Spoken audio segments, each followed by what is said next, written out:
Welcome to the Human Capital Innovations Podcast, your go-to source for personal, professional, and organizational growth and development. We hope you tune in often for all things people management, organizational development and change, organizational leadership, and social impact related. Maximize your personal and organizational potential with Human Capital Innovations Podcast.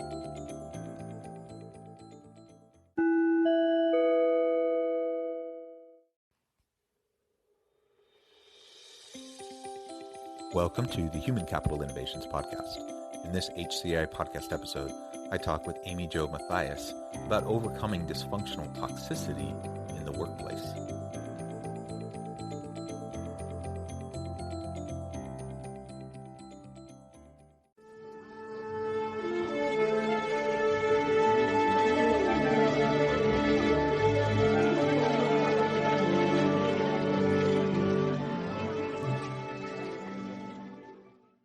AmyJo Mattheis, welcome to the Human Capital Innovations Podcast. It's great to be here. Thanks for having me. Yeah, it's great to be with you. I'm super excited for this conversation. And today we're going to be focusing on a topic that I spend a lot of time thinking about, unfortunately, probably too much time thinking about, and that is overcoming dysfunctional toxicity in the workplace. There's all these different features of organizations and how humans interact with each other. And oftentimes there's many positive interactions, but there's also these dysfunctional behaviors and there's toxic behaviors, whether it's toxic leadership or it's toxic organizational structures and systems that negatively impact people, or just the interpersonal team dynamics that become toxic. So these are the types of things we'll explore together in our conversation today. As I get started, I just wanted to share AmyJo's bio with everybody. AmyJo Mattheis is the CEO of Pavo Navigation Coaching, a unique resource that helps companies eliminate toxicity from the workplace. Often described as a spark plug, Mattheis brings years of research and varied professional experiences to all of her endeavors. She is a scholar and professor and seasoned organizational leader and executive and a keen listener. Mattheis has also been committed to being a catalyst for change and to transforming systems of exclusivity and separation into opportunity for all. She considers it her life purpose to equip individuals, organizations, and companies with tangible, easy, and actionable tools that take the office from a place that is toxic and siloed to one that is collaborative, innovative, and welcoming. I love everything about your background and your bio. And it resonates with me so much. I feel like many of those elements I could say, or at least hope to say about myself. So I think we're kindred spirits in that regard. Welcome to the podcast. Anything else you would like to provide by way of background, personal context, or information about you before we jump in? No, I think that any extra information about my varied background will probably come out as I talk about how I coach and what my philosophy is and approach to transmuting this toxicity that most of us experience at some level. My perception, my experience, my studies tell me that somewhere between, 95 and 99.9% of our workplace environments have some degree of toxicity in it, just because we're human. And so most of us have experienced that. So it is a really good topic because it doesn't need to be toxic. Yeah, that's right. There are some fairly simple things we can do to have things be more healthy, to create a more dynamic, healthy environment where we can interact in positive ways and short circuit some of those toxic types of interactions and behaviors and approaches that people carry out. It is something, unfortunately, that does exist, I think, in most organizations, to your point, because we are human. I try to give people the benefit of the doubt. I try to, consider that, most people are well-meaning, well-intentioned individuals. But we all have our stuff. We all have our baggage. And then when you start to bring people together with various insecurities and biases, then all of a sudden, you start to have frictions, and then things can go down unhealthy paths. So I think the first step is to just be willing to acknowledge it and to name it. And then we can start to work through it and to help things become more healthy and dynamic. Yeah, I mean, there's so much to what you just said. So if it's okay, I'll just jump in with kind of laying the foundational belief for you and your listeners of how I approach transmuting these toxic work environments. So the foundational belief is that the way we do things, right? How we do business, how we do anything from education to nonprofit work to religion to sports to entertainment, you name it, how we do stuff in our world today, and all the structures and the processes and the functionality of our world has been shaped and created through three primary energies. And those three primary energies are fear, lack, and separation. And the shorthand for that is FLIS. And so, of course, we have work environments that are full of FLIS, right? Because we all bring it in a variety of different ways, because we all have been trained up in fear, lack, and separation, and all of the different iterations of those energies. And so it's like our default position, right? It's what we know. And the good news is that it is my belief that that is not where we come from. We don't come from fear. We don't come from lack. We don't come from separation. It's learned. What we come from are the opposing energies to that, and that is love, abundance, and unity, and all of the different iterations of those.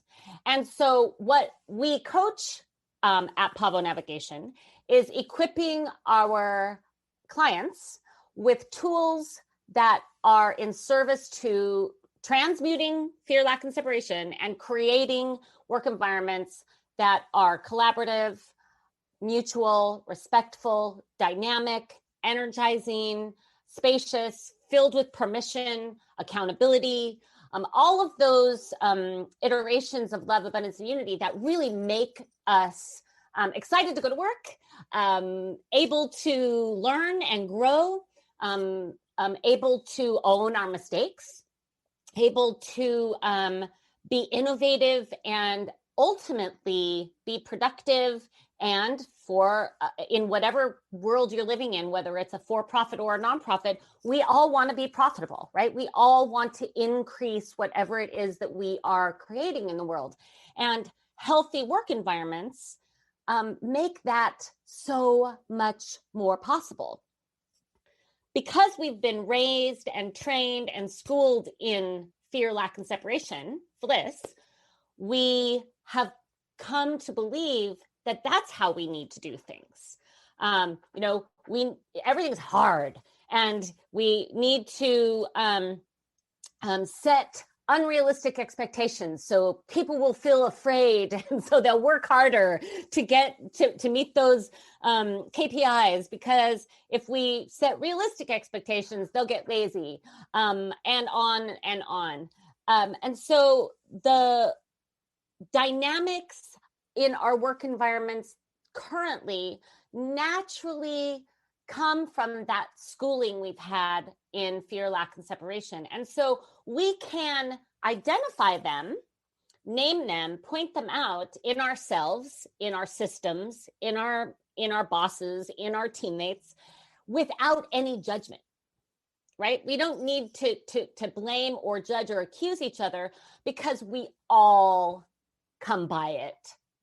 And we've all been trained in it naturally, not naturally like it's in us naturally, but naturally because that's how our world has been created, and that's the story that our world has told us. And so we get to choose. Once we identify the fear, lack, and separation, then we get to choose. Do I want to feed that and we call it the fliss monster. Do I want to feed the fliss monster and make that monster bigger? Or do I want to shift and find out how I can action and create more abundance, more spaciousness, more ability to listen, to innovate, and all of that is Lao. I'll stop there. That's a lot. Yeah, well, that's wonderful. And I love the use of the word abundance, having an abundance mindset. I like the usage of the term space, having space to explore and to interact. So I think with all of this, as we're thinking through all of these elements that can drag us down and make for unhealthy environments, and then on the flip side, trying to have things be more positive in our orientation. How do we make that mindset shift? How do we, as you're working with your clients, how do you help them to start to transition to rid themselves and their teams of that toxicity and to move forward in a more proactive, more positive manner? Right. Well, I think you said it at the very beginning when you said the first step is to name it, right? Is to be aware of it. And that's exactly it. Is to, we oftentimes leaders don't want to see the toxicity because they feel like it's somehow a reflection of themselves.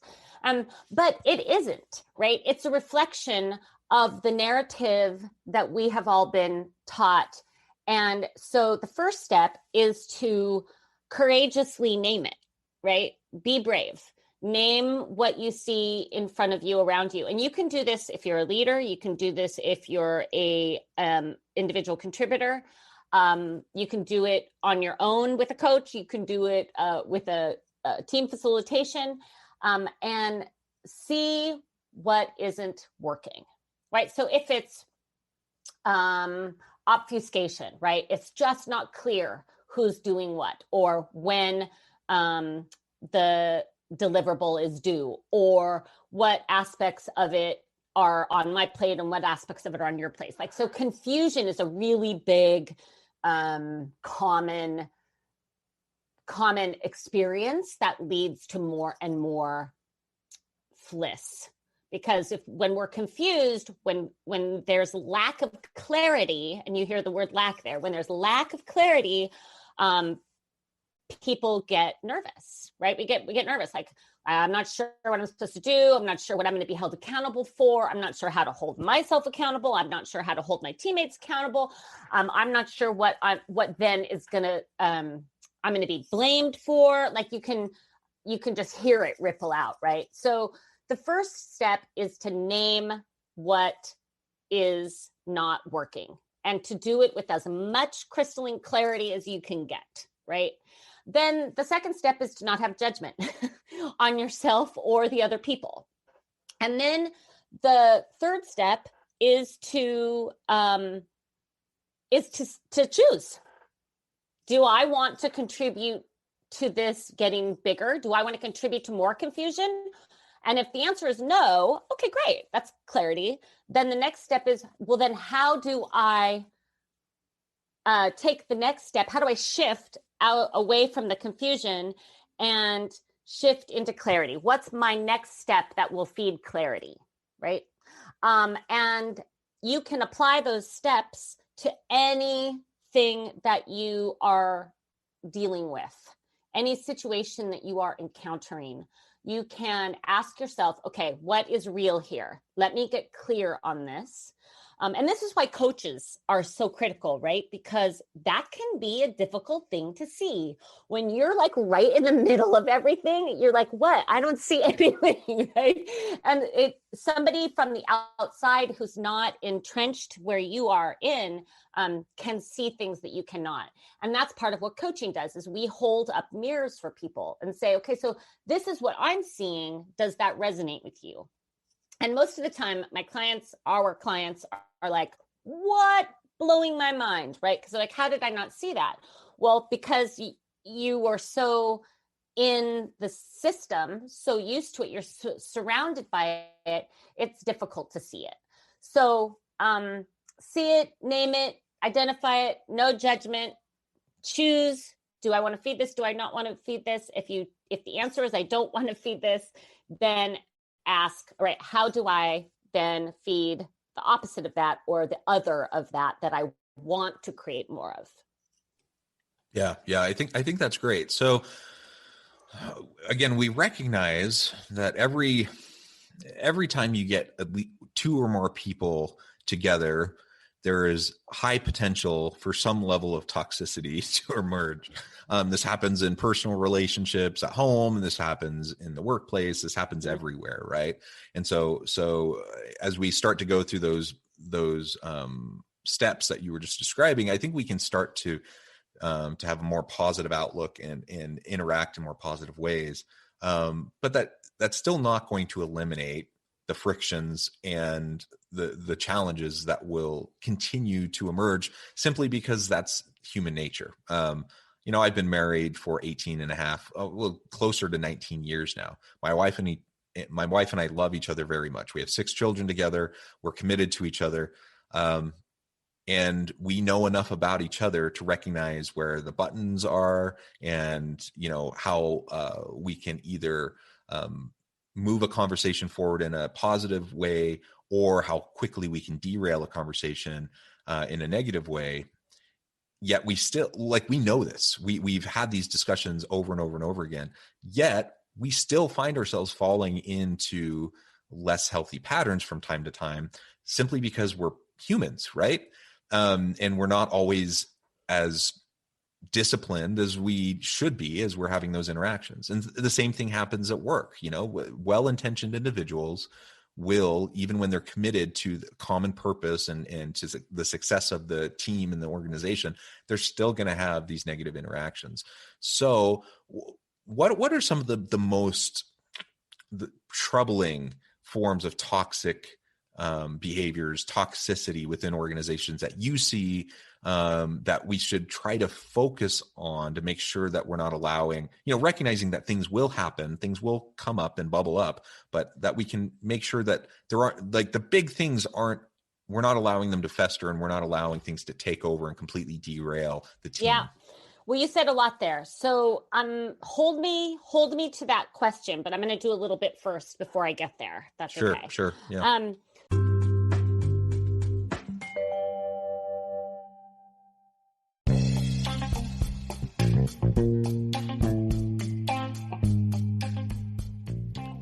I'm excited to announce the publication of my new book from HCI Press, The Alchemy of Truly Remarkable Leadership: Ordinary, Everyday Actions that Produce Extraordinary Results. Consider how the nature of work has shifted over the past 50 years. With increased globalization, rapid technological advancement, and the shift in economic composition, the average job of today looks very different than the average job of 50 years ago. What will the jobs and organizations of tomorrow look like? Moreover, what does this all mean for organizational leaders?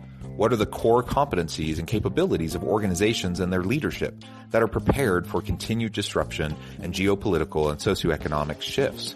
Regardless of what the future holds, increasingly, leaders need to be socially minded, data-driven, decisive, champions of talent, and disruptors of the traditional notions of leadership, teams, organizations, and work.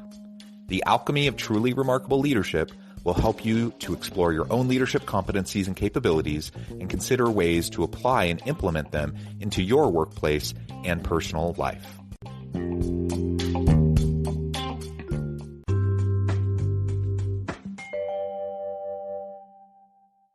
So I have this metaphor that is helpful to people to think about. We all, when we are born with what I call a narrative closet, right? And this closet, this metaphorical closet, is where we keep all of these stories that we are given as we grow and evolve into who we are. And these stories, they're first given to us by our parents or our guardians or whoever is raising us. And then, others add more stories as we grow, teachers, coaches, religious leaders, friends, other parents, obviously extended families. And as those stories grow, we come to actually believe that they are true, that they are absolute, and we continue to put them on, just like their clothes, right? We put them on whether they fit us or not, whether they're too tight and they pinch and they make us feel awful and we can't move around, or whether these stories are too heavy and too big on us and they hide us and we can't actually see ourselves. We put them on until we realize we have a narrative closet. And once we realize that we have been given stories about who we are, who we're supposed to be, how we are supposed to act, who is good, who is bad, what is good, what is bad, what is possible, what is not possible. This is what these stories tell us, right? As soon as we realize that they're just stories, then we can begin to decide who we actually are, who we are in our values and in our integrity. The reason that's important for me to offer is because think about the workplace filled with all these individuals coming in with all their narrative closets and all the stories in them. And they're not the same, right? We have some collective narrative stories. Think about stories about gender, about sexuality, about race, about ethnicity. We have some of those collective stories, but all of us have a little bit unique ones. And these stories actually inform how we behave. They inform how we see others, which also directs how we behave, how we speak, how we communicate, all of that. So it's important to understand that everybody has different stories that are informing them, and that they're all just stories, and that it's up to each one of us to get clear about our own values, who we are, and how we are then going to adhere to those values in every action and every interaction that we are part of. So getting clear on your values, very, very critical. What are some of the most toxic actions or activities that happen in the workplace? I already said one: obfuscation, confusion, keeping things unclear is when folks tend to misbehave, right? Because we're afraid and we feel threatened and we feel like we're gonna, some kind of, we're gonna get hit by some wrecking ball that's coming out of nowhere because we can't see clearly what is being asked of us and what and how we're being measured or assessed. Dominating, bullying behavior, very, very common. And that can look like talking over somebody in meetings, being the loudest one in the room. It can be shaming behavior, ripping somebody apart, as opposed to intelligently critiquing and asking questions. And another common clue for you and all your listeners to figure out if you're in a flissy situation is if it's an either or, right? You're either overwhelmed or you're not doing enough. You're either constantly in urgent mode or not growing and scaling your company. You're either the loudest one in the room and winning all the arguments, or you're just not going to be heard and not going to be seen. Like anytime there's an either or, you know that you're in fear, lack, and separation, because Fliss has convinced us that we live in a world of duality, which of course we do not. There is always a third, fourth, usually fifth or sixth option to most of our decisions that are being made, or how, the fix. There's usually far more than two. And so the idea that being the loudest one in the room, you have to be seen, you have to be the always right. So if you always have to be right, that means everyone else needs to be wrong. And that is one of the most toxic, festering behaviors. And it leads to all kinds of other things, like fear to admit I don't know something. Then I shut up and I shut down, and I don't ask questions when I need to. And so then I'm panicked because I'm afraid I'm going to make a mistake. And of course, then I usually do make a mistake because I really don't know. So I'm going off on my own, and it's taking me so much longer to do it too, because I don't know. So you see how it goes, and it just festers and festers and creates and expands. And that's why we call it the Fliss monster, because we feed it and it gets bigger and bigger. And that's why toxicity can spread so fast and so quickly, because when people feel unsafe, right, that is when we tuck in, and also we defend ourselves and protect ourselves. And I guess that would be the biggest indicator of a flissy work environment, is when you feel like you can't ask a question or say, I don't know. Yeah. I really like that. And one of the things that comes to mind as you were describing all of that is, conflict is not a new phenomenon. No, it's good, actually. In interpersonal dynamics and in teams and in organizations. And healthy conflict can actually really be a driver towards innovation. So when done right, conflict can be a good thing. What I often see in organizations, and really in more interpersonal types of coaching, is that a lot of times people don't do the work up front to be proactive about, eliminating the toxicity and creating more healthy environments. Rather, they wait until they're, I don't know, it's human nature. We tend to wait and procrastinate, and we end up being reactive to a big blow up or some major issue that comes up, rather than, doing this sustainable, consistent things regularly that will help us to sidestep, those big problems. How do you talk with people and trying to get them to be more proactive as opposed to reactive in their approach to dealing with these issues? Yeah. Well, I just want to adjust the human nature piece just a bit.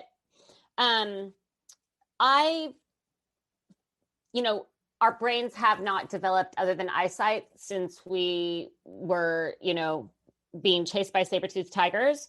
And so, yeah, when we get into the, frontal amygdala, we are biologically and physiologically ready to, flee or fight. And our whole body tells us we only have two choices, right? And so the important coaching around that is, one, to know that.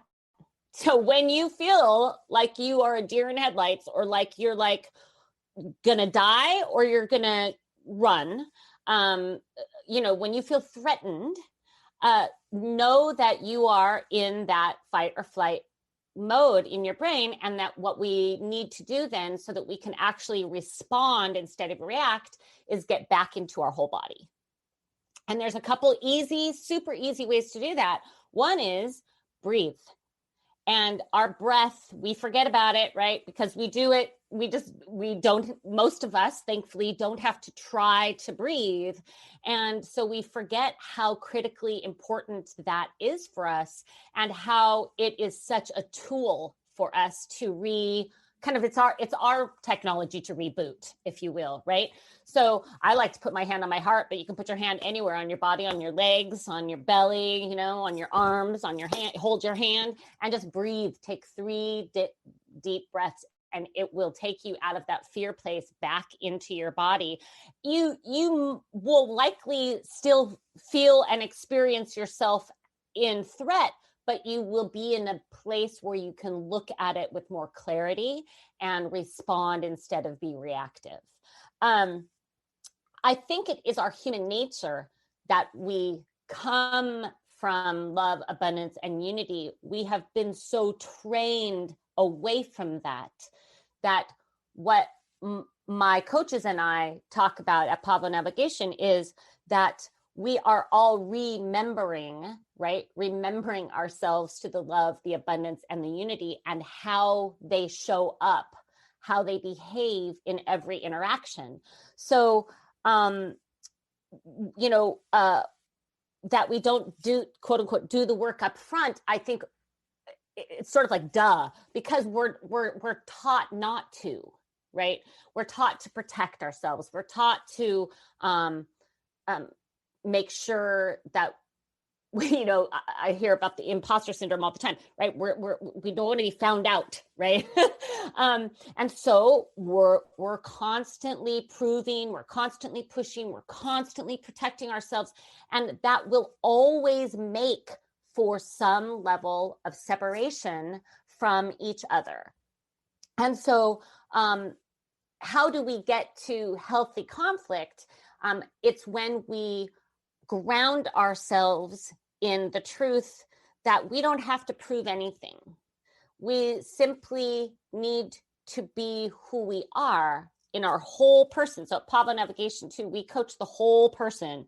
You've alluded to that, like you talk about your relationship with your spouse, and as we are in our personal relationships as well in our professional, we pre-COVID-19, we used to separate, like, your professional self over here, your personal self over here. And I was already coaching the whole person and pitching that when I would be in conversations with CEOs and CPOs about coming into coach.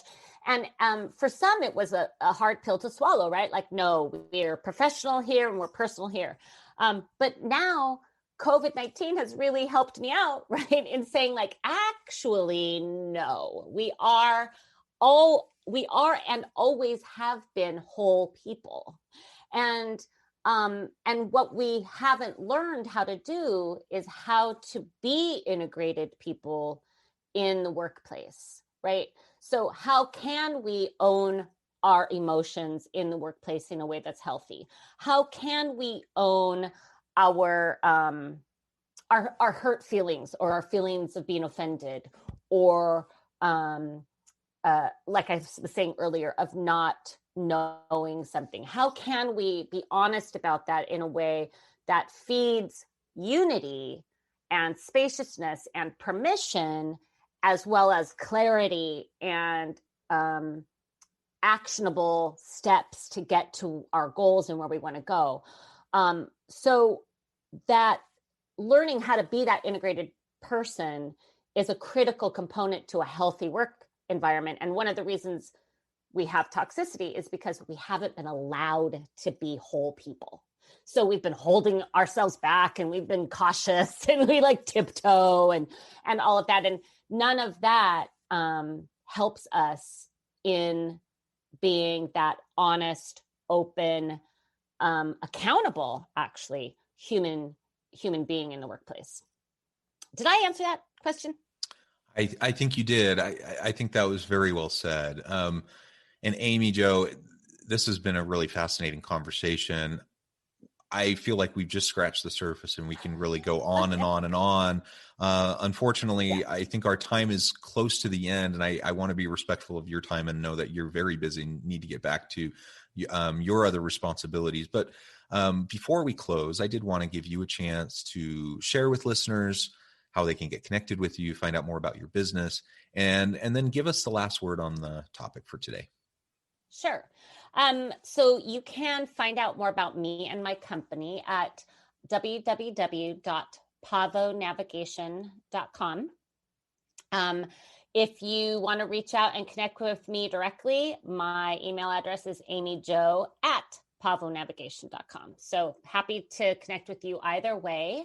The last word on this topic is that we have actionable, tangible, immediately applicable tools that do create workplaces where we all want to be, and that are also profitable, productive, energizing, and innovative. And so just because, the majority of workplace environments have some degree of toxicity doesn't mean that it needs to stay that way. And I see it every day with my clients and with my coaching, from my coaches. I hear it from them as well with their clients, that we're doing it. We're doing the work, and it is effective. And quite frankly, you know what? It's easy. And that is so exciting to me, because I know I want to live in a world where we are celebrating each other and where we all feel seen, recognized, safe, and full of increase and possibility. I love all of that. AmyJo, it has been a real pleasure talking with you today. I really encourage listeners to reach out, get connected, find out more about what AmyJo and her company can do for you. And as always, I hope everyone can stay healthy and safe, that you can find meaning and purpose at work each and every day. And I hope you all have a great week.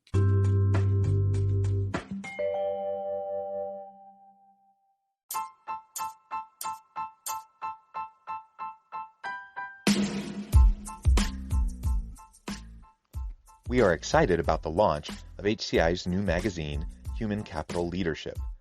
Human Capital Leadership is a free, interactive e-magazine designed to help individuals, leaders, and organizations find innovative approaches to maximize their human capital potential. We will be publishing issues quarterly in August, November, February, and May. Check out the first issue and let us know what you think.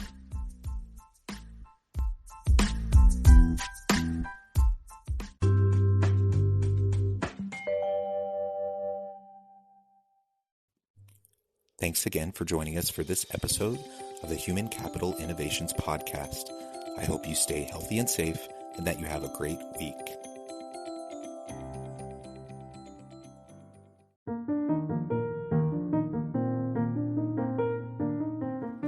Check out our new weekly LinkedIn newsletter, Alchemizing Human Capital, exploring industry trends via original research and interviews with executives and thought leaders from across the globe.